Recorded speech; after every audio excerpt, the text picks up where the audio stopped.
La radio est un art aveugle. Yeah, it's quite cool. Et ensuite, Au début, c'était des déformations, c'était des coupures. il y avait un crocodile qui dormait dans l'herbe. Et ensuite, les bébés sages, ils s'étaient perdus. Énormément, très méchants. Bonjour et bienvenue dans l'univers sonore des interviews d'Eric Cooper. C'est quoi les interviews d'Eric Cooper ? Eh bien, c'est un podcast natif qui vous permet de découvrir virtuellement des personnes passionnantes et passionnées. Et comme on en a pris l'habitude déjà depuis pas mal d'années, on démarre avec une citation. « Parler ne fait pas cuire le riz », citation qui nous vient de Chine.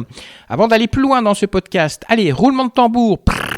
Oui, je sais, c'est censé être un bruit de roulement de tambour, mais je suis un très mauvais imitateur. Alors pourquoi des roulements de tambour ? Eh bien parce que tout simplement, vous écoutez le 150e podcast des interviews d'Eric Cooper. Alors qui est l'actrice du podcast d'aujourd'hui ? Eh bien c'est Wendy Amran. Elle vient nous parler de la Chanbox. Et cette Chanbox vous permet de découvrir les richesses des mondes culinaires asiatique. La première question que je lui ai posée, c'est de savoir comment est née cette passion, Wendy, pour la cuisine asiatique. Voici ce qu'elle m'a répondu. Si vous voulez aller jeter un œil, avant peut-être de lui donner la parole, jeter un œil sur son site, sur la Chanbox, eh bien voici le site www.chanbox.fr. Je suis passionnée depuis toute petite par l'Asie. Ça a commencé par la Chine. J'avais des amis chinois quand j'étais en primaire, donc j'ai déjà un petit peu découvert leur culture par ce biais-là. Et la cuisine, dans l'absolu, m'a toujours passionnée. Je considère que c'est une occupation qui demande beaucoup de créativité, beaucoup de recherche, beaucoup de tests. Et voilà, c'est quelque chose que j'adore explorer. J'ai donc commencé à créer un blog il y a un peu plus d'un an sur la cuisine asiatique. Et j'ai remarqué qu'il y avait pas mal d'intérêt de la part des gens et beaucoup de questions également, parce qu'on connaît la cuisine asiatique dans son entièreté, mais on ne connaît pas toujours les spécificités par pays, on s'y perd un peu, on ne sait pas identifier les goûts. Donc voilà, le blog a pris de plus en plus d'ampleur, il a été suivi par l'explosion d'un groupe Facebook avec pas mal d'adhésions de la part d'un public assez large. Et du coup, l'idée m'est venue de créer une box thématique qui serait un espèce de mini-atelier de cuisine mensuel où on retrouverait des produits vraiment typiques d'une cuisine d'un pays d'Asie avec un e-book de guidance qui pourrait un petit peu expliquer quels sont ces produits, comment on les utilise, quelles sont les spécificités de cette cuisine pour que les gens puissent choisir pays par pays d'apprendre à connaître une cuisine typiquement asiatique. La cuisine des pays d'Asie, c'est une sorte de bloc uniforme ou alors vraiment il y a des grosses différences entre les pays ? Il y a des énormes différences entre les pays. Alors bien sûr, il y a des produits qui se recoupent. Par exemple, la sauce soja, elle est utilisée pratiquement dans toute l'Asie. Après, si on va du côté des Philippines ou de la Malaisie, c'est une sauce soja qui est beaucoup plus sucrée.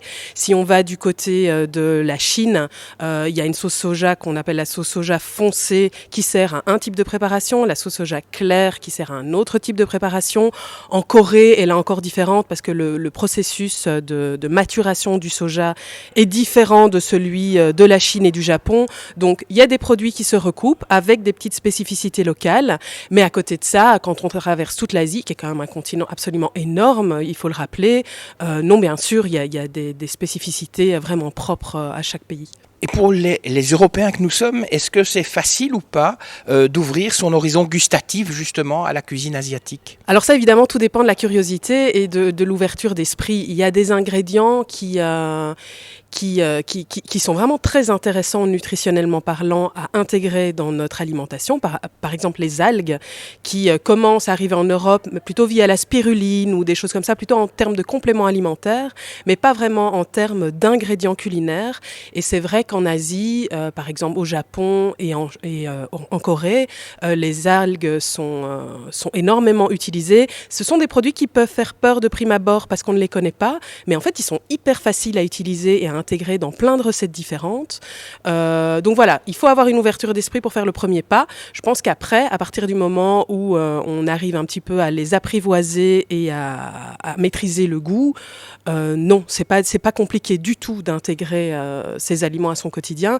Moi, par exemple, les algues, j'en mets dans les soupes et dans les salades de façon super régulière parce que ça s'intègre très bien à ce type de plat. J'ai un enfant qui a 4 ans et qui en mange sans aucun souci. Donc, je pense que c'est plus des idées préconçues à dépasser qu'une vraie réalité de palais qui ne s'adapterait pas à certains aliments. Est-ce qu'on adapte le goût des plats asiatiques pour les Européens, ce qui veut dire que par exemple le même plat, un plat coréen par exemple, a un goût totalement différent en Corée, ou bien vraiment c'est le même goût et que si un Coréen vient goûter un plat coréen fait en Belgique, il n'y verra pas la différence? Alors ça évidemment ça dépend des restaurants, mais sincèrement non, je pense que le goût est adapté de manière assez claire aux Européens. Vous parlez de la Corée typiquement ce sont quand même des saveurs très très pimentées, donc quand on n'a pas l'habitude c'est assez compliqué de pouvoir apprécier le goût d'un plat parce qu'on a les papilles qui sont brûlées de prime abord si on n'a pas l'habitude de manger piquant. Donc non, très clairement, la plupart des restaurants adaptent leur proposition au type de public qu'ils reçoivent, c'est certain.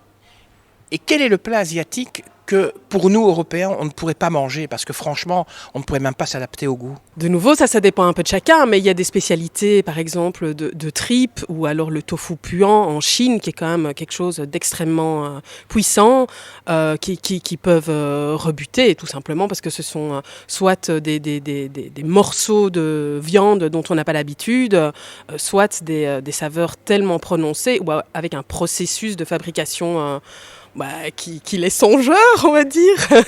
Moi, personnellement, le tofu puant, par exemple, j'ai vraiment des difficultés à le manger, donc je peux tout à fait comprendre que ce soit quelque chose d'un peu plus compliqué à appréhender. Et quel est l'aliment qui a, pour nous, Européens, le goût le plus surprenant? De nouveau, ça dépend un petit peu de ses habitudes de consommation. Le goût le plus surprenant, il y a des textures qui sont surprenantes, comme par exemple les racines de lotus, ce genre de choses, qui sont très intéressantes aussi nutritionnellement parlant.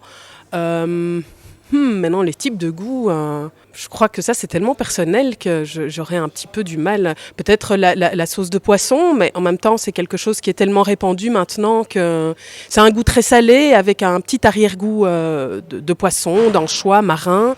Donc oui, ça peut-être que c'est une des choses qui peuvent surprendre. Sinon évidemment il y a des fruits aussi asiatiques dont on n'a pas forcément l'habitude, qui peuvent être surprenants au palais. Le poivre de Sichuan, voilà, ça c'est un des produits qui fait partie de ma dernière box. Ce n'est pas du poivre en fait, ça s'appelle du poivre de façon usuelle, on utilise ce terme, mais en fait il s'agit d'une baie dont on retire la cosse, et c'est cette cosse qui est utilisée pour agrémenter des plats, et ça a un petit goût, ça a un goût citronné, un peu d'agrumes, et ça peut avoir une sensation un peu anesthésiante sur le bout de la langue, ça pétille légèrement. Donc ça peut être par exemple quelque chose d'un peu surprenant comme type de saveur. Votre passion, vous avez eu envie de la partager et de mettre à disposition de tout le monde les produits asiatiques. Mais avant d'en parler, pourquoi ne pas avoir ouvert un restaurant ou une épicerie? Parce que déjà, vu que j'avais envie d'avoir cette double facette informative et commerciale vraiment de proposition de produits, avoir un restaurant qui pouvait proposer la multiplicité des cuisines que j'envisage, c'est très compliqué parce que ça veut dire que soit je change de chef tous les mois, soit j'ai quelqu'un de supra-calé qui sait proposer des plats de tous les types de cuisine. Donc c'est vraiment compliqué à envisager. Je pense que j'aurais pas pu avoir le même rapport à la clientèle que celui que j'ai actuellement, parce qu'une épicerie, c'est on arrive, on prend les produits, on passe à la caisse.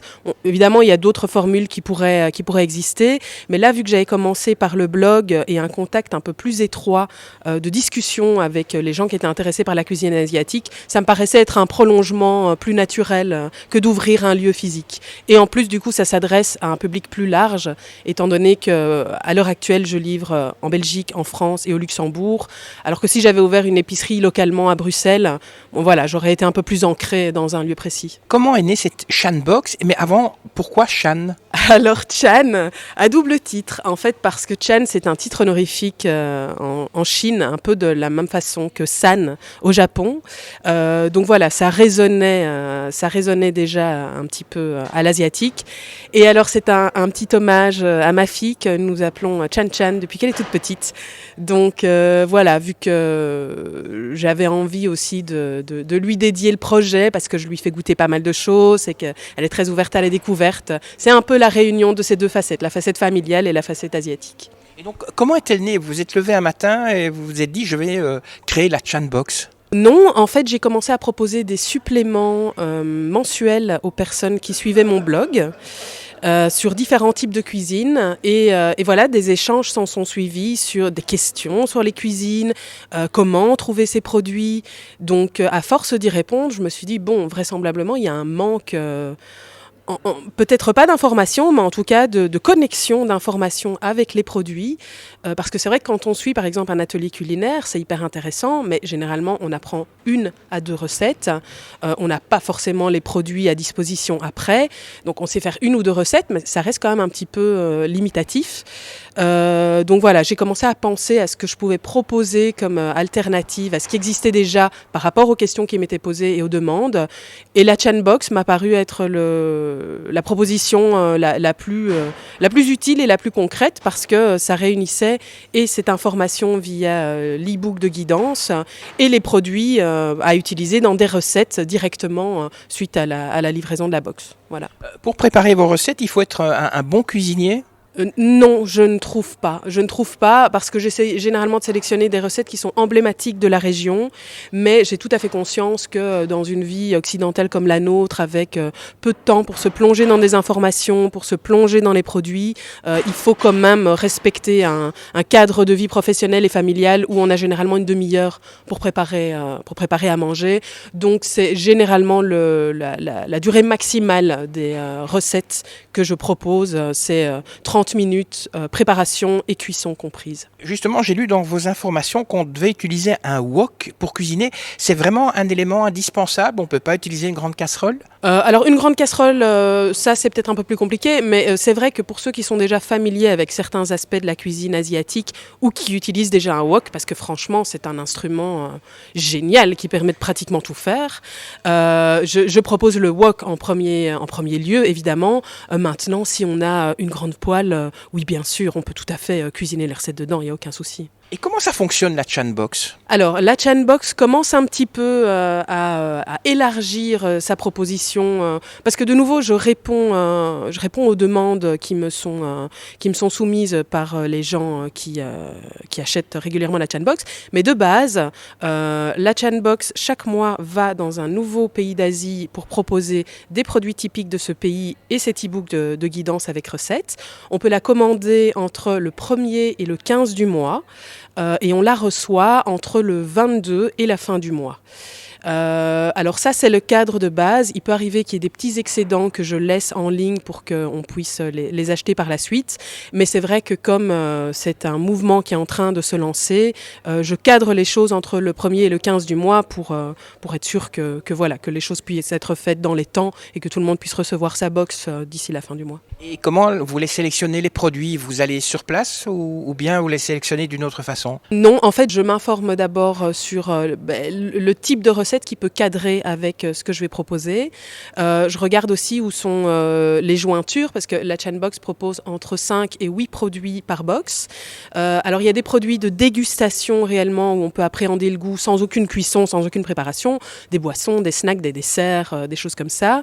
Et il y a des produits qu'on utilise pour faire des recettes. Alors, j'essaye un maximum qu'on puisse utiliser un produit pour 2 recettes. Donc, du coup, de croiser des utilisations de produits pour optimiser un maximum la box. Parce qu'une des choses que je déteste aussi, c'est le gaspillage alimentaire. Donc, utiliser un produit et le mettre dans le placard, ça n'a aucun sens.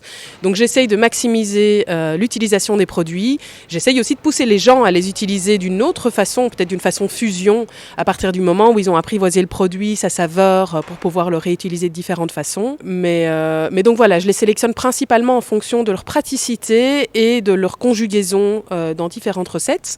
Une fois que je me suis fixée sur ces produits, J'essaye aussi de faire un équilibre de manière à ce que ça puisse rentrer dans le cadre de prix de la box, parce que j'essaie de proposer une box quand même qui soit accessible à tout le monde. À l'heure actuelle, le système, c'est que c'est 30 €, produits, e-book et livraison comprises, donc ça reste, me semble-t-il, très accessible à n'importe qui.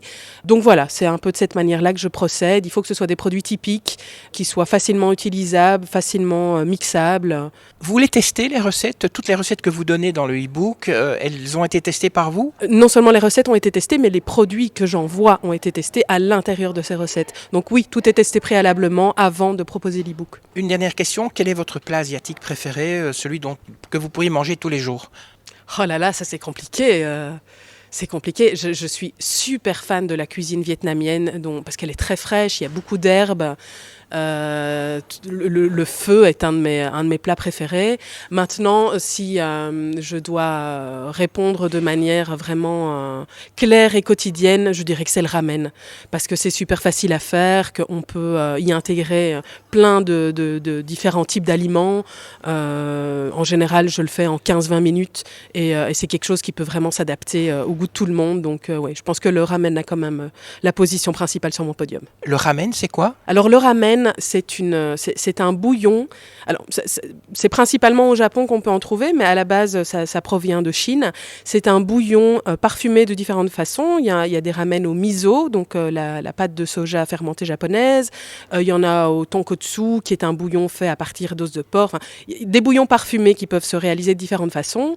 Et on y intègre des nouilles qui ont aussi différentes épaisseurs, différents types de compositions et des ingrédients protéinés et des légumes tels que en protéines on peut choisir soit du tofu, soit des œufs, soit du porc, du bœuf, du poulet. En légumes, des champignons, par exemple les shiitake, qui sont des champignons qu'on retrouve assez régulièrement dans les plats japonais. De nouveau des racines de lotus, des oignons verts. Enfin voilà, on peut vraiment le composer un petit peu à sa façon. Le ramen, c'est vraiment une institution au Japon. On en trouve de toutes sortes. C'est pas cher du tout et c'est délicieux. Donc voilà, c'est le plat multifonction par excellence. Merci à vous, Wendy, de nous avoir fait découvrir la Chanbox. Alors, je rappelle, pour ceux qui sont intéressés, ils peuvent se rendre sur votre site, www.chanbox.fr, chanbox.fr. Avant de laisser vos oreilles partir, vous les auditeurs, eh bien, comme d'habitude, quelques petites choses à vous demander. Vous avez aimé ce podcast? N'oubliez pas de le liker. Likez-le 150 fois puisque c'est le 150e. Partagez-le 150 fois aussi sur les réseaux sociaux. Et puis, abonnez-vous. Comme ça, vous serez tenu au courant avant tout le monde de la publication du prochain podcast. Vous pouvez bien sûr nous laisser un commentaire. D'avance, merci. Que la force soit avec vous et à très bientôt. Ça y est, c'est fini.